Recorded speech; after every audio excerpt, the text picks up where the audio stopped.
Salut à toutes ou tous d'ailleurs, à tout le monde qui va regarder cette vidéo. Euh, j'ai préféré faire une vidéo plutôt qu'un live parce qu'il y a beaucoup de choses à assimiler et c'était mieux en écrit pour que vous puissiez visualiser les choses et que vous puissiez prendre des notes, tout simplement. Donc aujourd'hui, je vais vous parler du leader minute. On m'a beaucoup demandé ce que c'était. Donc je vais vous expliquer ce que c'est le leader minute. Cette vidéo va se passer en 3 étapes. Donc la première, c'est qu'on va parler des qualités d'un leader, d'un bon leader. Ensuite, il y aura un petit travail de développement personnel à faire ou à ne pas faire. Ça, c'est libre à vous. Et pour finir, je vous explique ce que c'est un leader minute et comment travaille un leader minute. Alors, c'est parti mon kiki. Les qualités pour être un bon leader. Donc, il y a 3 groupes. Il y a vos compétences, il y a le comportement à avoir et il y a vos expériences. Donc, les compétences, ça va bien sûr d'être animé, d'écouter, de savoir synthétiser. Donc, si vous avez des informations qui viennent de plus haut, de la hiérarchie, vous devez pouvoir les communiquer à votre équipe et synthétiser, faire court. Il faut savoir que plus c'est court, plus il y aura d'impact quand vous allez donner l'information. Si vous faites un long dialogue de 20 minutes pour au final dire il y a des nouveaux produits, votre équipe va lâcher votre speech au bout de 10 minutes. Donc il faut faire court, savoir le dire à l'oral, mais aussi savoir l'écrire. Il y a des personnes qui préfèrent écouter, d'autres personnes qui préfèrent voir l'écrit. Donc il faut savoir faire les deux. Il faut savoir vous organiser, bien sûr, prendre des décisions, déléguer, prioriser, gérer ses émotions, se contrôler et motiver. Donc en fait, prendre des décisions, c'est parce qu'en fait, vous ne pouvez pas prendre des décisions pour les gens dans votre équipe, parce qu'on est chacun son patron. Mais vous pouvez prendre des décisions pour vous. Et prendre des décisions pour vous, c'est donner un exemple en fait à vos filleuls. Donc par exemple, j'ai vu Laïla faire une vente de mascara et s'engager à donner des bénéfices à une association. Moi, je l'ai fait l'année dernière. Et c'est vrai qu'une personne de mon équipe avait pris exemple.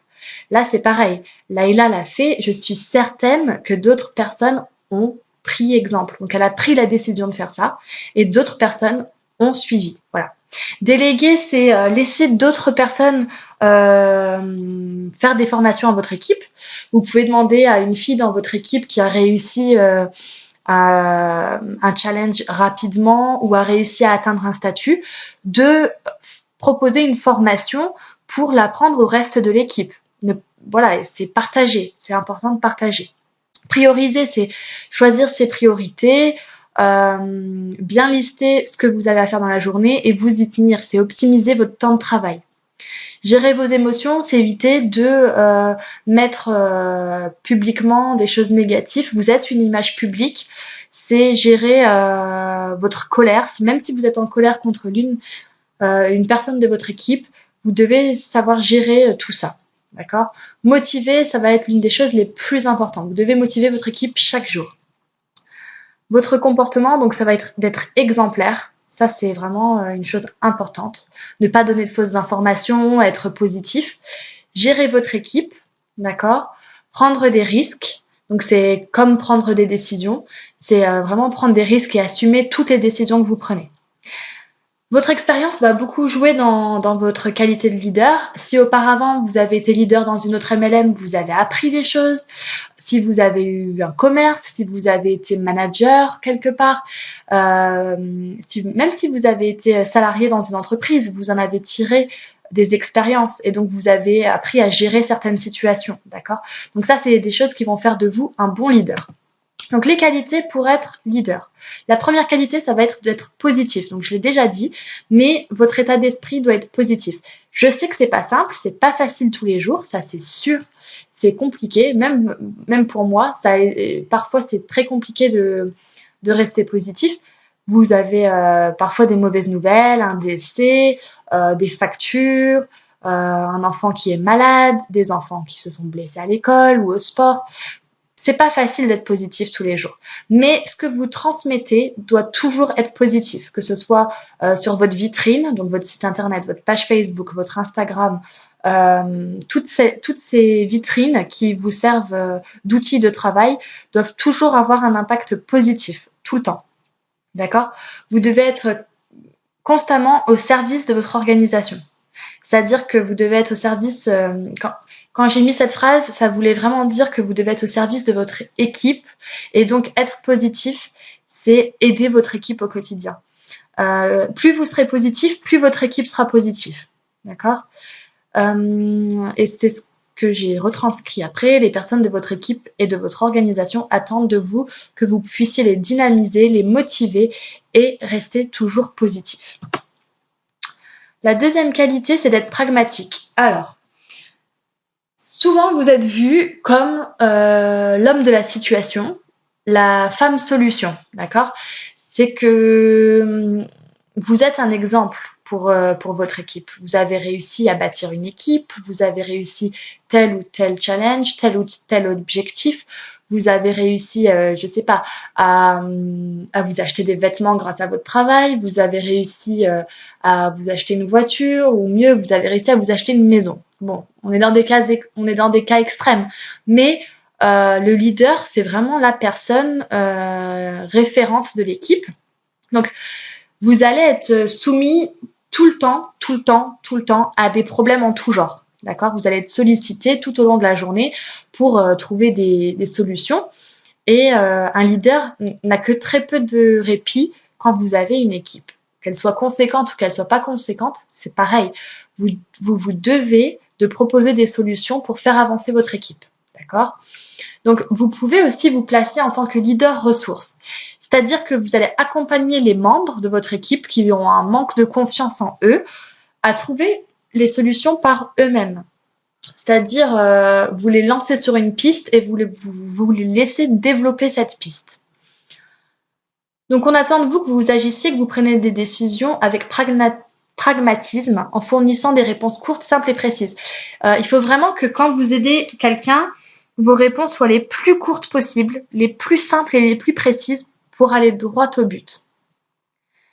Vous devez bien sûr prendre en compte les contraintes de la réalité. Vous ne pouvez pas dire à votre recrue, ah bah la solution pour que vous passiez cet objectif, c'est de faire 5 réunions ce mois-ci, alors qu'il reste que 2 semaines. Vous voyez, c'est un peu, c'est compliqué de trouver 5 réunions du jour au lendemain. Donc, il faut, quand vous donnez une solution à quelqu'un, les donner en conséquence de cause. Alors, les qualités du manager, en fait, c'était du leader, mais en fait, quand on est leader, on fait du management, d'accord? Donc, je voulais mettre leader, mais j'ai mis manager et c'est comment on appelle ça? On fait une boulette, mais c'est un signe en fait. Enfin bref, je perds mes mots. Les qualités du leader se développent notamment avec une bonne compréhension de votre domaine. Donc vous avez des responsabilités auprès de votre équipe. Vous devez les former, vous devez être présent pour les motiver, vous devez les informer des informations que vous avez et c'est votre responsabilité. Vous devez connaître votre entreprise, votre compagnie par cœur. Vous devez connaître toutes les personnes qui travaillent avec vous et vous devez toujours, tout le temps, travailler sur votre développement personnel. Et puis, bien sûr, acquérir de l'expérience. Donc ça, c'est la deuxième qualité. La première, c'est être positif. La deuxième, pragmatique. Et la troisième, être courageux. Donc, le leader doit être courageux dans plusieurs domaines, de manière différente. En fait, vous devez, c'est ce que je viens de dire, relayer les informations et les décisions à votre équipe, qu'elles soient bonnes ou mauvaises. Par exemple, quand vous avez des nouvelles de Unique ou de vos leaders à vous, vous allez avoir les nouvelles. Vous devez les transmettre à votre équipe, qu'elles soient bonnes ou qu'elles soient mauvaises, et vous devez trouver des solutions avec votre équipe. Par exemple, on a appris il n'y a pas longtemps que Unique ne ferait plus de catalogue après celui-ci du mois de mars, d'accord? Donc apparemment, il n'y aurait plus de catalogue. Et ben c'est quelque chose que j'ai déjà dit à mon équipe, même si la nouvelle n'est pas très bonne, et on a réussi à la transformer en bonne nouvelle, d'accord? Il y a eu plusieurs nouvelles comme ça de chez Unique, un nouveau fast start. Ça peut perturber certaines personnes, mais il faut qu'elles soient prêtes à former les gens qui vont arriver à partir du mois de mai avec le nouveau Fast Start, d'accord? Donc c'est important de relayer les informations dès que vous les avez. C'est important de recadrer les personnes de votre équipe qui commettent une faute. C'est-à-dire, si vous voyez une personne de votre équipe qui dit que les produits sont naturels, vous devez lui envoyer un message pour lui dire que non, les produits ne sont pas naturels et qu'elle ne peut pas relayer de fausses informations. Vous devez, une personne qui est négative, vous devez de lui envoyer un message en lui disant « Écoute, peut-être que tu traverses une mauvaise passe, si tu veux, on en parle, parce que c'est aussi votre rôle de leader que d'être là pour votre équipe. » Donc, lui dire « Écoute, on en parle, par contre, ne le mets pas sur ton mur parce que ça donne pas une super image, d'accord ? Dire à une personne qui parle de politique, écoute, à ta place, j'enlèverais ça parce que tu prends trop parti et ça pourrait, tu pourrais repousser certains prospects, certains clients. C'est important de le faire, d'accord? Même si c'est pas la place, c'est pas ce qu'on préfère faire, c'est important de prendre votre courage à deux mains et de le faire. Il faut faire valoir les intérêts de votre équipe auprès de votre compagnie. Alors, là, j'ai des exemples concrets à vous donner. C'est important de défendre vos intérêts, les intérêts de votre équipe. C'est-à-dire que, par exemple, au début Unique, ils avaient du mal à fournir les décomptes trimestriels, d'accord? Ça a mis beaucoup de personnes dans l'embarras. C'est important que vous, en tant que leader, vous relayez cette information auprès de compliance, auprès des leaders Black Statue pour faire valoir vos intérêts et l'intérêt de votre équipe. Donc maintenant, c'est plus ou moins chose réglée. Normalement, ils font ça bien.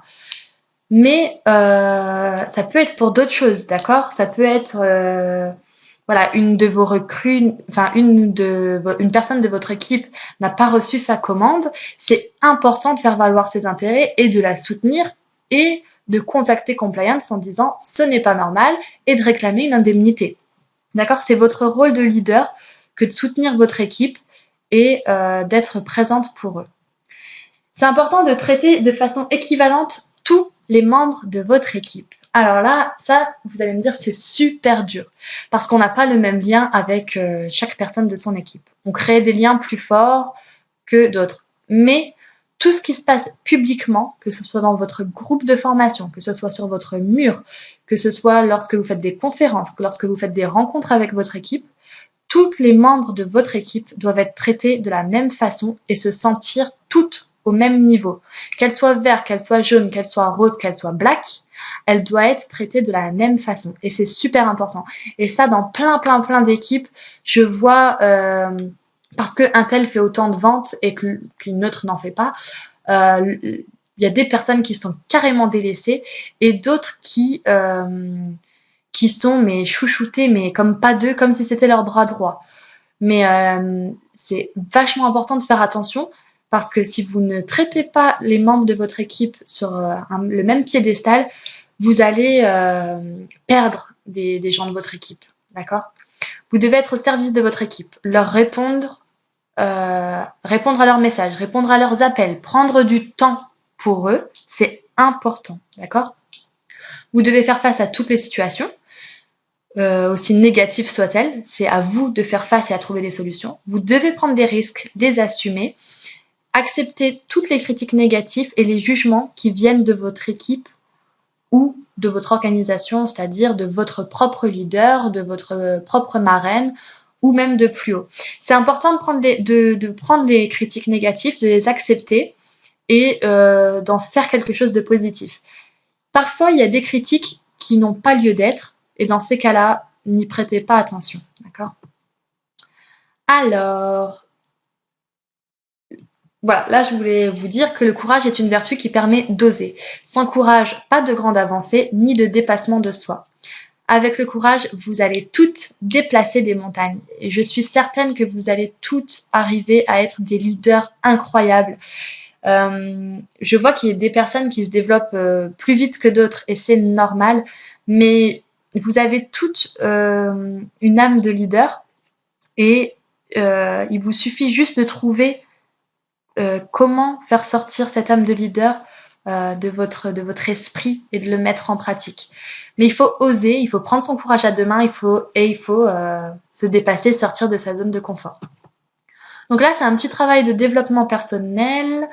Donc là, c'est pour ceux qui souhaitent développer leur qualité de leadership. Parmi les 3 qualités qu'on a présentées dans les articles précédents, donc on avait être positif, on avait être positif, être pragmatique et être courageux. D'accord ?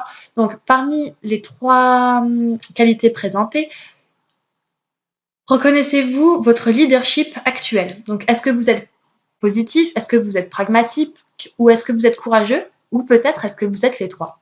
Il faut vous féliciter d'appliquer ces qualités au quotidien. Et c'est interdit de sauter cette étape. Tous les jours, vous devez vous féliciter du travail que vous faites. Même si vous êtes mécontent du travail accompli un jour, félicitez-vous d'être toujours positif, d'être toujours pragmatique et d'être toujours courageux. Et là, c'est un petit défi, c'est un petit travail. Mettez en place 3 actions à réaliser qui correspondent à chacune de ces qualités. Donc, être positif, être pragmatique et être courageux. Et pendant la semaine qui va suivre, réalisez ces 3 objectifs. D'accord ? Donc, soyez positif, soyez pragmatique et soyez courageux. Et n'hésitez pas à commenter sur Back to Basics dans le post où on va parler de ça justement. Ça va être sympa. Si tout le monde joue le jeu, ça peut être très sympa de voir les actions que vous allez et que vous voulez réaliser et ce sur quoi vous allez travailler.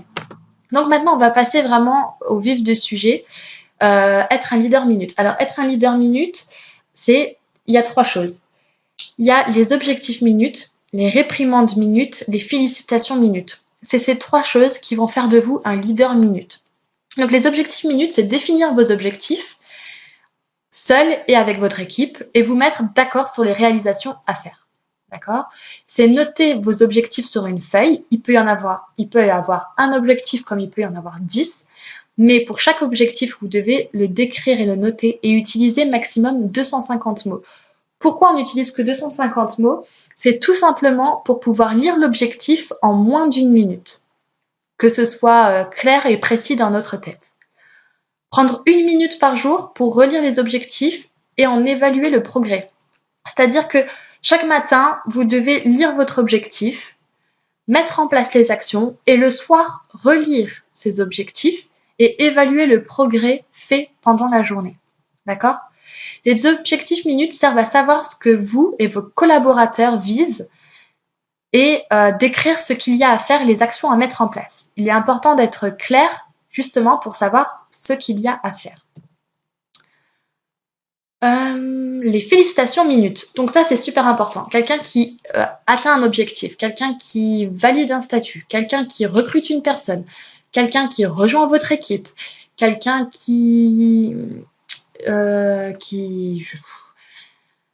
quelqu'un qui fait une bonne action, qui va pouvoir développer son entreprise, quelqu'un qui sort de sa zone de confort, il faut la féliciter. Il faut la féliciter immédiatement.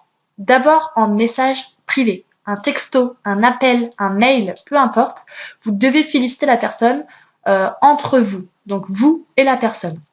Vous devez lui dire ce qu'elle a fait de bien et être précis. Vous devez lui exprimer combien vous êtes content et combien son accomplissement est important pour vous et pour elle. Il faut lui laisser aussi le temps après de ressentir combien il est content. Donc vous lui laissez 10, 15, 20, une demi-heure et vous revenez à la charge après pour l'encourager à continuer sur cette voie. Vous devez faire la même chose mais publiquement. Et c'est ce qui fait partie du marketing de réseau. C'est publiquement féliciter la personne, expliquer ce que la personne a fait de bien et lui dire. Et lui dire combien vous êtes content et combien cet accomplissement est important pour elle et pour votre équipe. Et c'est tout ce qu'il faut faire en public. Je vous donne un exemple. Vous avez quelqu'un qui vient de passer le statut jeune. Vous la félicitez. Vous lui dites ce qu'elle a fait. Bravo, tu as vendu pour 1100 €. Et lui dire ce qu'elle a accompli. Donc, tu as eu autant de commissions, tu as eu autant de Unicash, tu as eu autant de produits à moins 50%. Et maintenant, grâce à ce travail, tu as une augmentation et tu peux désormais toucher 25% de commission. C'est juste incroyable. Vous devez lui dire tout ça en étant précis publiquement. La féliciter et lui dire combien vous êtes content pour elle et ce que ça va changer pour elle. Et donc, c'est fameux 25% dans ce cas-là. Par contre, il faut lui laisser le temps de réagir et d'être heureuse. Donc, il ne faut pas tout de suite mettre dans cette publication en route pour le rose. D'accord ? Laissez-lui déjà savourer ce qu'elle a accompli avant de la pousser vers une deuxième étape. Par contre, vous pouvez revenir le lendemain à la charge et dire « Je vous rappelle qu'un tel a réussi hier à valider tel statut. Aujourd'hui, encourageons-la à valider maintenant tel statut. » D'accord ? C'est comme ça qu'il va falloir travailler. Les félicitations minutes contribuent à l'éveil du potentiel des individus et à renforcer ce potentiel. Vous contribuez à renforcer la confiance en soi et l'estime de soi. C'est vachement important de féliciter les gens. C'est important pour tout le monde en fait. Parce que vous êtes content. Et la personne que vous allez féliciter, peu importe le travail que c'est. Ça peut être une première vente, ça peut être le fast start, ça peut être un statut, ça peut être parce qu'elle a fait un salon et qu'elle n'osait pas, c'est parce qu'elle a été rencontrer des gens et elle n'osait pas, c'est parce qu'elle a fait du démarchage et qu'avant elle n'osait pas. Voilà, c'est vous participez en tant que leader au développement d'une autre personne et à l'estime de soi et la confiance en soi. Donc c'est vachement important. Ensuite, les réprimandes minutes. Alors, les réprimandes, c'est quoi ? C'est ce qui se passe de négatif pour vos filleuls et pour vous. Alors, j'ai tellement d'exemples, mais ça va peut-être vous paraître fou. Donc, en fait, quand quelqu'un fait quelque chose de négatif au sein de votre équipe, vous devez lui dire tout de suite. Donc, quand vous allez contacter la personne, bien sûr, vous ne le faites jamais publiquement. Parce que là, vous pourriez briser justement la confiance en soi que vous êtes en train de bâtir. Donc, vous devez prévenir la personne que vous allez lui faire une remarque négative. Vous devez lui dire immédiatement ce qu'est le problème. D'accord ? Lui dire ce qu'il a fait de mal. Vous devez être précis et l'impact que cela pourrait avoir sur son business. Lui demander ce que la personne en pense. Si elle est d'accord avec vous, si elle est vexée, il faut connaître son sentiment. Il faut lui laisser quelques instants pour réfléchir. Et après, vous revenez à la charge pour lui rappeler combien vous l'appréciez, combien son travail est bon, et lui faire comprendre que voilà, c'est terminé, vous lui avez dit ce que vous aviez à dire, et vous ne reviendrez pas là-dessus. Vous avez donné votre avis, point. Je vais vous donner un exemple. Il y a quelqu'un qui a mis en vente un produit moins cher que sur le catalogue. D'accord ? Vous devez immédiatement la contacter. Donc, salut, comment tu vas ? Écoute, j'ai vu quelque chose qui m'a un peu perturbée, donc je me permets de venir te voir tout de suite. D'accord ? Ça, vous lui envoyez. Lui dire immédiatement ce qu'est le problème. J'ai vu que tu avais mis tel produit moins cher publiquement. C'est une faute grave du contrat de chez Unique. Donc lui dire ce qu'il a fait de mal en étant précis.